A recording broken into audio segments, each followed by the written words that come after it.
if the only alternative to violence, to fear, is violence and vice versa, then I would say fight. But it isn't the only alternative. But I think the danger of that method is its futility. I feel that violence creates many more social problems than it solves. The best way to resolve the problem is to work through peaceful, nonviolent means and militant nonviolence. Militancy means persistent, to be demanding, to be insistent. And I think it's possible to be militantly nonviolent. Nonviolent resistance does resist. It is dynamically active. It is passive physically, but it is strongly active spiritually. In my mind, peace is much more important.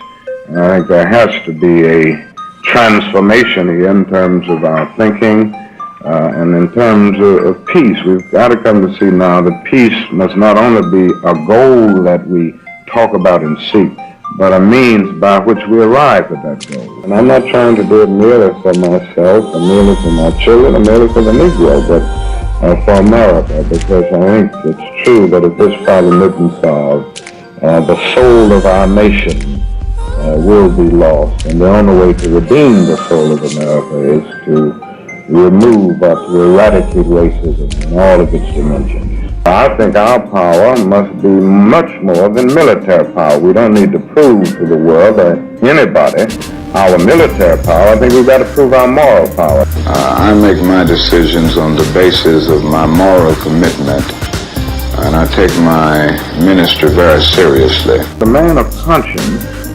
can never be a consensus leader. He doesn't take a stand in order to search for consensus. He's ultimately a molder of consensus. But I've always said that the ultimate measure of a man is not where he stands in moments of comfort and moments of convenience, but where he stands in moments of challenge and moments of controversy. I weighed all of this. And as I weighed it and as I prayed over it, something said to me that you got to speak on this issue. If you don't speak on it and others don't speak, I'm not going to give up. No matter where it leads, no matter what abuses it may bring, I'm going to tell the truth. I know that the God that I worship is able to deliver me. But if not, I'm going on anyhow. I'm going to stand up for it anyway. I say to you this morning, if you have never found something so dear and so precious to you that you will die for it, then you aren't fit to live. And I've seen the promised land. I may not get there with you, but I want you to know tonight that we as a people will get to the promised land.